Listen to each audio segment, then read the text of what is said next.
Hey y'all, welcome back to Jackie's World. How y'all doing today? Happy Sunday. Alright y'all, so I got on here today to do my pass along Sunday. And I honestly thought about not doing it today because I'm like, am I even supposed to be doing it? Like, am I even good enough to be doing that? I know it might sound crazy, but sometimes you think about, you're not the best Christian. You're not the best person to be given a word or whatever, like, and do anybody really even get anything from it, right? But I said, you know what, I'm gonna do it anyway. Okay. And today at church, the passage was, I'm gonna tell you what the passage was and everything, and I'm gonna try to put it in my own words. Okay. So it was 1 Samuel 25 verses 2 through 32. So it's a long passage, y'all, but basically I'm going to go through it, but basically I'm going to tell you it's about seeking vengeance. When somebody do something wrong to us and we want to get vengeance. And so the pastor was talking about how not to go back getting vengeance on somebody else. When somebody wrong us, say something wrong to us, do something wrong to us, no matter if it's big or small, how to not go back and do that. Right? So in the passage, it's David and the wife of Nabal. Okay, so Nabal was rich. Like, he had a lot of sheep, thousands of goats, right?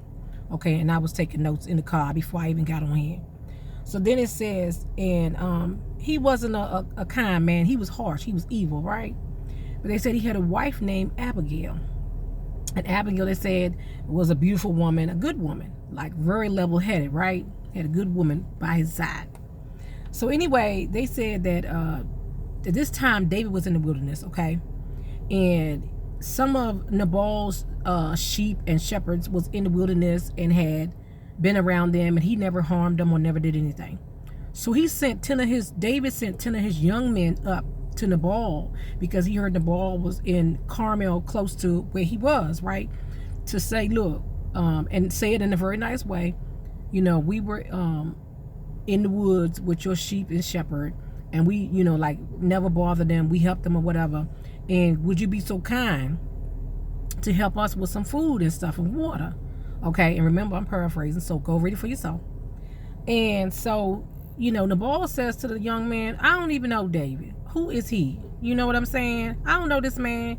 And no, why would I give you some of my food? Why I'm going to give you my stuff I need for my own peoples, right? So he didn't give him nothing. So they went back and told David and he said no. He don't know who you are. He said no. So David got mad and told his men, get your swords, let's mount up, let's ride. We gonna see Nabal, right? So look, in the meantime, one of the young men had told Abigail what happened. Told her, how David sent the men and all this and all that. So she took and got all this food and stuff, y'all, and put it on the donkeys and jumped on her donkey or whatever, or horse or whatever, and rode on out there to meet David. So she was like, oh no, let me catch him in before he get up here, right? So when she seen David coming, she got down off of her horse or donkey, whatever, y'all, look it up now, and bowed down at his feet, right? So that stopped David in his tracks, okay? So when she did that, then she said, like, my Lord, forgive your servant. The blame is on me. I take the blame for all of this. But the Lord has, wouldn't want you to do no bloodshed and da da da da. Well, she spoke so eloquently to David that he just, that thing melted him right then and there, right? And she had all the food and everything else. So he said thank you to her, go about your way. I'm not going to harm y'all. Okay, remember, I'm paraphrasing, right? So the Lord actually had this woman intercede on her husband's behalf, okay? So he wouldn't be killed and everybody else killed, because she would have been dead too. Hello? So the pastor put it into words as where, a lot of times we so hasty. Somebody say something to us that we don't like, okay? Or do something to us, and it could be small or it could be big. And all we thinking about is we want to get back. We want to get back to that person and hurt them just as much as they hurt us, right? But not thinking, right, that, okay, The ball just could have been stating the fact that he don't know who he is. Why should he give him his food? But David gonna sit up there and ready to take this man and his whole clan out. And so you gotta think in your life, so many times we've been wronged, and we done went back and did something we don't have no business doing, and it never made the situation right. Because like the pastor was saying, two wrongs don't make a right. Evil don't help evil. In the Bible it says you overcome evil with good, right? So you got to do good even though you don't want to do good. Sometimes you got to shut your mouth even though you don't want to shut your mouth. And I had to learn that the hard way. Okay, and I'm going to give y'all an example of my own. So I remember when I was young and I had a terrible mouth. Potty mouth, just mean, just rude, just harsh, just nasty, right? And my mouth still potty though, okay? But I'm not rude and harsh no more. So anyway, I never forget, one time I got pissed off at a job I was at. And I, reamed the boss out, cussing and fussing, acting like a nut, okay? So you walked off the job, I think, or whatever. Little did I know I would have to go and ask for my job back, okay? And he says, and my sister had to stand in on my behalf. And he said, you tell her I'll give her one more chance. But if she ever come out of line again, she's fired immediately, and she never got to worry about getting help from me ever again.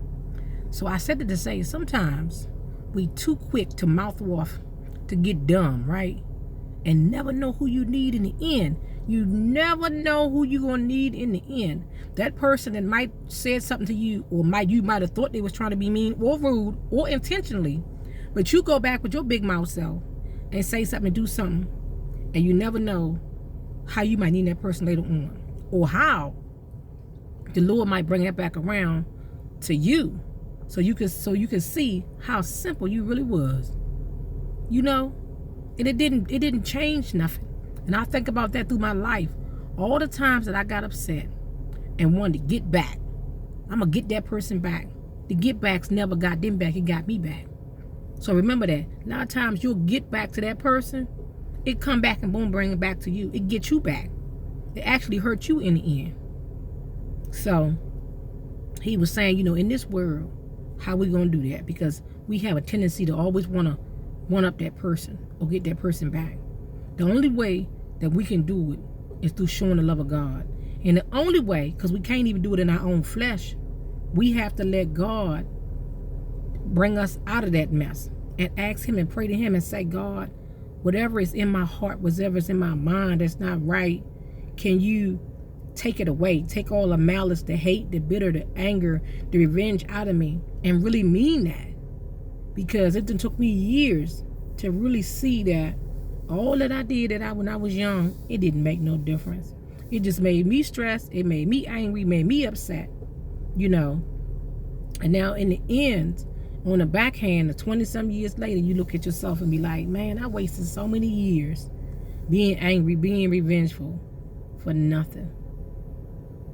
So I hope this message did something for you today. And I want to say, a lot of times in this life, we waste so much time being angry at somebody, being angry at the things in life, being angry at ourselves, and wanting to do so many things, and it ain't even worth it. If you could just walk away and say, God, change my heart, change my mind, change my thoughts, your life would be so much different. And a lot of times in this life, we don't even want to take the time to sit down, I'm moving my Bible out the way, to sit down and relax in our own thoughts and just think about what can we do better as for yourself as a person, not thinking about everybody else, because in this life you're going to have trouble. In this life you're going to have people that hate your guts for no reason, that's going to do stuff to you. And can you really turn the other cheek? Can you go the other way?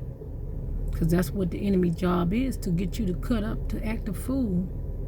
And when you do, they ain't doing nothing but sitting back laughing at you. And most of the time, you're just hurting yourself. And I can see that for my own self.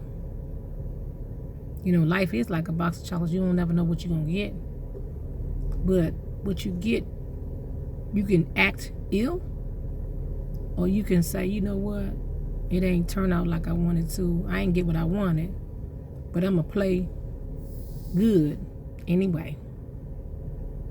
in this chessboard, on this thing called life, checkerboard, whatever you want to call it. What you gonna do? The ball is in your court. The checker, you on the board, and you'll get checkmated, or you gonna checkmate them. Hello, somebody. Nobody went all around the whole bush and back, but I hope it touch your heart, touch your mind, touch your thoughts, and ask God to change you, change your life for the better. Because that's all I asked Him to do for me. Because really, all the rest of this mess don't matter anyway.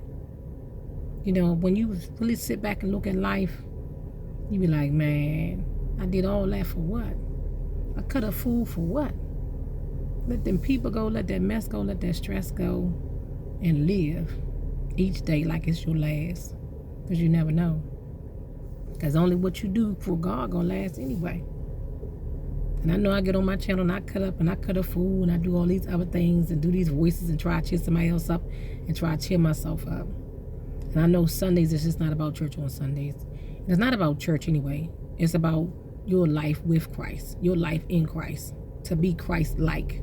You know, people don't want to hear that, right? I know this is not popular things, you know, to talk about because don't nobody really watch my Pass Along Sundays, but that's cool too. If it only touched one person, then that's what it was meant to do, right? All right, y'all. Keep on watching. Keep on commenting. Keep on liking. And enjoy your Sunday. Enjoy every moment, every second, every minute that you in. All right.